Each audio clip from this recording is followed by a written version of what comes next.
ನಮಸ್ಕಾರ ಸ್ನೇಹಿತರೆ. ಒಂದು ಊರಿನಲ್ಲಿ ಒಂದು ಸುಂದರವಾದ ಕುಟುಂಬ. ಆ ಕುಟುಂಬದಲ್ಲಿ ಗಂಡ, ಹೆಂಡತಿ, ಮಕ್ಕಳು ವಾಸವಾಗಿದ್ದರು. ಬಡವ ಕೂಲಿ ಕೆಲಸ ಮಾಡುತ್ತಿದ್ದನು. ಈ ಕುಟುಂಬಕ್ಕೆ ಬಡತನವಿದ್ದರೂ ಸಂತೋಷಕ್ಕೆ ಏನೂ ಕೊರತೆ ಇರಲಿಲ್ಲ. ಆದರೆ ಸ್ವಲ್ಪ ಹಣಕ್ಕೆ ತೊಂದರೆ ಇತ್ತು ಅಷ್ಟೇ. ಆದರೆ ಹೊಟ್ಟೆ ಬಟ್ಟೆಗೆ ಸಾಲದಷ್ಟು, ಇನ್ನೊಬ್ಬರ ಮನೆ ಬೇಡಿ ತಿನ್ನುವಷ್ಟು ಬಡತನ ಇರಲಿಲ್ಲ. ಆದರೆ ಶ್ರೀಮಂತ ವ್ಯಕ್ತಿಗಳಂತೆ ವಸ್ತ್ರಾಭರಣಗಳನ್ನು ಹಾಕಿಕೊಂಡು ಶ್ರೀಮಂತರಾಗಿ ಬಾಳುವಂಥ ಅನುಕೂಲ ಇರಲಿಲ್ಲ ಅಷ್ಟೇ. ಆಗ ಹೆಂಡತಿಯು ಕೂಡ ಗಂಡನ ಕಷ್ಟವನ್ನು ಅರಿತುಕೊಂಡು ಬಾಳುತ್ತಿದ್ದಳು. ಅಂತಹ ಹೆಣ್ಣು ಅಕ್ಕಪಕ್ಕದ ಶ್ರೀಮಂತ ವ್ಯಕ್ತಿಗಳನ್ನು ನೋಡಿ ನಾನು ಕೂಡ ಶ್ರೀಮಂತಳಾಗಬೇಕು ಎಂದು ಆಸೆ ಪಡುತ್ತಿದ್ದಳು. ಬಡವನ ಹೆಂಡತಿ ತನ್ನ ಮಕ್ಕಳ ನೋಡಿಕೊಂಡು ಹೌಸ್ ವೈಫ್ ಆಗಿದ್ದಳು. ಆದರೆ ಹೆಂಡತಿಗೆ ಆಡಂಬರದ ಜೀವನ ಅಂದರೆ ತುಂಬ ಇಷ್ಟ. ಇದ್ದಷ್ಟರಲ್ಲಿಯೇ ಹೆಂಡತಿ ತೃಪ್ತಿ ಪಡುತ್ತಿರಲಿಲ್ಲ. ಶ್ರೀಮಂತ ವ್ಯಕ್ತಿಗಳಂತೆ ಬಾಳಲು ತುಂಬ ಇಷ್ಟಪಡುತ್ತಿದ್ದಳು. ಹಣ, ವಸ್ತ್ರಾಭರಣಗಳು ಬೇಕು ಎಂದು ಆಸೆ ಪಡುತ್ತಿದ್ದಳು. ಅದೇ ಕೊರಗಲ್ಲಿ ಶ್ರೀಮಂತ ವ್ಯಕ್ತಿಗಳನ್ನು ನೋಡುತ್ತಾ ದಿನಗಳನ್ನು ಕಳೆಯುತ್ತಿದ್ದಳು. ಅದೇ ಸಮಯಕ್ಕೆ ತನ್ನ ಊರಿನ ಶ್ರೀಮಂತ ವ್ಯಕ್ತಿಯೊಬ್ಬ ಬಡವನ ಹೆಂಡತಿಗೆ ಪರಿಚಯವಾದನು. ಆ ಶ್ರೀಮಂತ ವ್ಯಕ್ತಿಗೂ ಕೂಡ ಮದುವೆಯಾಗಿ ಹೆಂಡತಿ ಮಕ್ಕಳಿದ್ದರು. ಆದರೂ ಹೆಂಡತಿಯನ್ನು ಬಿಟ್ಟು ಇನ್ನೊಬ್ಬಳ ಸಹವಾಸವನ್ನು ಮಾಡಲು ಬರುತ್ತಾನೆ. ಇಂತಹ ಶ್ರೀಮಂತ ವ್ಯಕ್ತಿಗಳು ಬಡವರ ಹೆಂಡತಿಯ ಜೀವನವನ್ನು ಹಾಳು ಮಾಡುವುದು ಹೇಗೆಂದರೆ, ಗಂಡ ಕೆಲಸಕ್ಕೆ ಹೋದ ನಂತರ ಬಡವನ ಹೆಂಡತಿ ಒಂಟಿಯಾಗಿರುವುದನ್ನು ಪ್ರತಿದಿನ ಗಮನಿಸುತ್ತಿದ್ದನು. ಆಗ ಒಂದು ದಿನ ಬಡವನ ಹೆಂಡತಿಯನ್ನು ಮಾತನಾಡಿಸಿಕೊಂಡು ಮನೆಯ ಹತ್ತಿರಕ್ಕೆ ಬಂದನು. ಕಷ್ಟ ಸುಖ ವಿಚಾರಿಸಿದನು. ಬಡವನ ಹೆಂಡತಿಗೆ ಶ್ರೀಮಂತ ವ್ಯಕ್ತಿ ಮಾತನಾಡಿಸುತ್ತಿರುವುದು ತುಂಬ ಸಂತೋಷವಾಗುತ್ತದೆ. ಆ ವ್ಯಕ್ತಿಯ ಜೊತೆ ಇಡೀ ಮನೆಯ ಪರಿಸ್ಥಿತಿಯನ್ನು ಹೇಳುತ್ತಿದ್ದಳು. ಆಗ ಆ ವ್ಯಕ್ತಿ ಬಡವನ ಹೆಂಡತಿಯ ಕಷ್ಟವನ್ನು ಕೇಳಿ ಬೇಸರ ಪಟ್ಕೊಂಡ. ಆಗ ಶ್ರೀಮಂತ ವ್ಯಕ್ತಿ ಬಡವನ ಹೆಂಡತಿಗೆ ನಾನಿದ್ದೀನಿ, ಹೆದರಬೇಡ ಎಂದು ಸಮಾಧಾನ ಮಾಡುತ್ತಿದ್ದ. ಶ್ರೀಮಂತ ವ್ಯಕ್ತಿಯ ಸಮಾಧಾನದ ಮಾತುಗಳು ಬಡವನ ಹೆಂಡತಿಗೆ ತುಂಬ ಧೈರ್ಯ ತುಂಬುತ್ತಿತ್ತು. ಆಗ ಶ್ರೀಮಂತ ವ್ಯಕ್ತಿ ಬಡವನ ಹೆಂಡತಿಯ ಜೊತೆ ಸ್ನೇಹ ಬೆಳೆಸಿದ್ದನು. ಅವರಿಬ್ಬರ ಸ್ನೇಹ ಪ್ರೀತಿಯಾಗಿ ಪರಿವರ್ತನೆಗೊಂಡಿತ್ತು. ಸ್ನೇಹಿತರೆ, ಶ್ರೀಮಂತ ವ್ಯಕ್ತಿಯನ್ನು ಇನ್ಮುಂದೆ ಪ್ರೇಮಿ ಎಂದು ಹೆಸರು ಹೇಳುತ್ತಾ ಈ ಸ್ಟೋರಿಯನ್ನು ಮುಂದುವರಿಸುತ್ತೇನೆ. ಆ ಪ್ರೇಮಿಯ ಜೊತೆ ಬೇಕಾಗಿರುವುದು ವಸ್ತ್ರಾಭರಣಗಳನ್ನು ತೆಗೆಸಿಕೊಂಡು ಬಡವನ ಹೆಂಡತಿ ಶೋಕಿ ಮಾಡುತ್ತಿದ್ದಳು ಮತ್ತು ಆಸೆ ಆಕಾಂಕ್ಷೆಗಳನ್ನು ಈಡೇರಿಸಿಕೊಂಡಳು. ನಂತರ ಬಡವನ ಹೆಂಡತಿ ತನ್ನ ಮಕ್ಕಳನ್ನು ಶಾಲೆಗೆ ಕಳಿಸಿದ ನಂತರ ಶ್ರೀಮಂತ ವ್ಯಕ್ತಿಯ ಜೊತೆ ದಿನಗಳನ್ನು ಕಳೆಯುತ್ತಾಳೆ. ಆದರೆ ತನ್ನ ಗಂಡ ಹೆಂಡತಿ ಮಕ್ಕಳಿಗಾಗಿ ಬಿಸಿಲು ಬೆಂಕಿ ಎನ್ನದೇ ಎಷ್ಟು ಕಷ್ಟಪಟ್ಟು ದುಡಿಯುತ್ತಾನೆ ಎನ್ನುವುದು ಬಡವನ ಹೆಂಡತಿಗೆ ಸ್ವಲ್ಪ ಕೂಡ ಅರ್ಥವಾಗುವುದಿಲ್ಲ. ಅವಳಿಗೆ ಸುಖ ಸಂತೋಷವೇ ಮುಖ್ಯವಾಗಿರುತ್ತದೆ. ಒಂದು ದಿನ ಹೆಂಡತಿಯ ನಡವಳಿಕೆ ಗಂಡನಿಗೆ ಅರ್ಥವಾಗುತ್ತದೆ. ಆಗ ಗಂಡ ಕೆಲಸಕ್ಕೆ ಹೋಗದೆ ಮನೆಯಲ್ಲಿಯೇ ಇರುತ್ತಾನೆ. ಹೆಂಡತಿಯ ನಡವಳಿಕೆಯನ್ನು ಪ್ರತಿಕ್ಷಣ ಗಮನಿಸುತ್ತಾನೆ. ಆಗ ಹೆಂಡತಿ ತನ್ನ ಗಂಡನನ್ನು ತುಂಬ ತಿರಸ್ಕಾರ ಮಾಡುತ್ತಾಳೆ. ಆಗ ಗಂಡ ಹೆಂಡತಿಯ ಮೇಲೆ ಜಗಳ ಮಾಡುತ್ತಾನೆ. ಆಗ ಹೆಂಡತಿಯ ಬಾಯಲ್ಲಿ ಬರುವುದೇನೆಂದರೆ, ನಿನ್ನ ಜೊತೆ ನನಗೆ ಇರಲು ಇಷ್ಟ ಇಲ್ಲ, ಎಷ್ಟು ದಿನ ಅಂತ ಈ ಬಡತನದಲ್ಲಿಯೇ ಜೀವನ ಕಳೆಯಲಿ ಎಂದು ಗಂಡನ ಮೇಲೆ ರೇಗುತ್ತಾ ಕೋಪಿಸಿಕೊಳ್ಳುತ್ತಾಳೆ. ಆಗ ಗಂಡನಿಗೆ ಇಷ್ಟು ದಿನ ಸಂಸಾರ ಮಾಡಿದ್ದಾಗ ಇಂತಹ ಮಾತುಗಳು ನಿನ್ನ ಬಾಯಲ್ಲಿ ಒಂದು ದಿನ ಬಂದಿರಲಿಲ್ಲ, ಆದರೆ ಈಗ ಇಂತಹ ಮಾತುಗಳು ಬರಲು ಏನು ಕಾರಣ ಎಂದು ಕೇಳಿದಾಗ, ಹೌದು, ನಾನು ಈ ಮಾತುಗಳನ್ನು ಮೊದಲೇ ಹೇಳಬೇಕಾಗಿತ್ತು, ಆದರೆ ನನಗೆ ಈಗ ಅರ್ಥವಾಗಿದೆ ಎಂದು ಗಂಡನ ಮೇಲೆ ತುಂಬ ಹೆಂಡತಿ ಕೋಪಿಸಿಕೊಳ್ಳುತ್ತಾಳೆ. ಆಗ ಗಂಡನಿಗೆ ಹೆಂಡತಿಯ ಮಾತಿಂದ ತುಂಬ ನೋವಾಗುತ್ತದೆ. ಆಗ ಗಂಡ ಒಂದೆರಡು ದಿನ ಕೆಲಸಕ್ಕೆ ಹೋಗದೆ ಮನೆಯಲ್ಲಿಯೇ ಉಳಿದುಕೊಳ್ಳುತ್ತಾನೆ.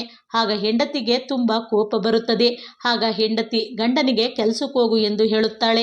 ಆಗ ಗಂಡ, ನಾನು ಇನ್ನೂ ಒಂದು ವಾರ ಕೆಲಸಕ್ಕೆ ಹೋಗುವುದಿಲ್ಲ, ಹೆಂಡತಿ ಮಕ್ಕಳ ಜೊತೆ ಮನೆಯಲ್ಲೇ ಇರುತ್ತೇನೆ, ನನಗೂ ಪ್ರತಿದಿನ ಕೆಲಸ ಮಾಡಿ ಮೈ ಕೈ ನೋವು ಬಂದಿದೆ, ದೇಹಕ್ಕೆ ವಿಶ್ರಾಂತಿ ಬೇಕು, ಆದ್ದರಿಂದ ಒಂದು ವಾರ ಮನೆಯಲ್ಲೇ ಇದ್ದು ವಿಶ್ರಾಂತಿ ತೆಗೆದುಕೊಳ್ಳುತ್ತೇನೆ ಎಂದು ಹೆಂಡತಿಗೆ ಗಂಡ ಹೇಳುತ್ತಾನೆ.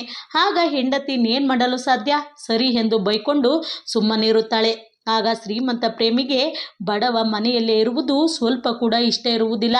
ಆಗ ಮನೆ ಹತ್ತಿರ ಬಂದು ಮರೆಯಲ್ಲಿ ನಿಂತು ಬಡವನ ಹೆಂಡತಿಯನ್ನು ಕೈ ಬೀಸಿ ಶ್ರೀಮಂತ ವ್ಯಕ್ತಿ ಕರೆಯುತ್ತಾನೆ.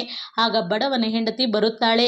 ಆಗ ಶ್ರೀಮಂತ ವ್ಯಕ್ತಿ ಕೇಳುವುದೇನೆಂದರೆ, ನಿನ್ನ ಗಂಡ ಇಂದು ಮನೆಯಲ್ಲೇ ಇದ್ದಾನೆ, ಯಾಕೆ ಕೆಲಸಕ್ಕೆ ಹೋಗಿಲ್ವಾ ಎಂದು ಕೇಳುತ್ತಾನೆ. ಆಗ ಇರುವ ಪರಿಸ್ಥಿತಿಯನ್ನು ಪ್ರೇಮಿಗೆ ಹೇಳುತ್ತಾಳೆ.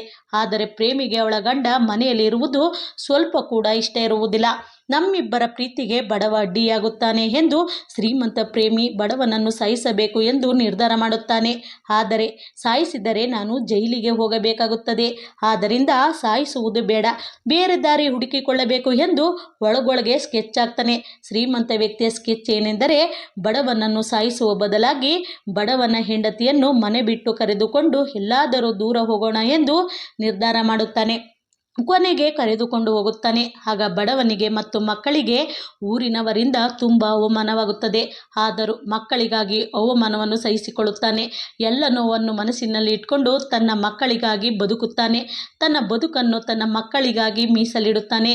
ನಂತರ ಮಕ್ಕಳಿಗೆ ತನ್ನ ಹೆತ್ತವಳು ನೆನಪಿಗೆ ಬಾರದಂತೆ ಕೂಲಿ ನಾಲಿ ಮಾಡಿ ಒಳ್ಳೆಯ ವಿದ್ಯಾಭ್ಯಾಸವನ್ನು ಕೊಡಿಸಿ ಅನುಕೂಲವಾಗಿ ಸಾಕುತ್ತಾನೆ.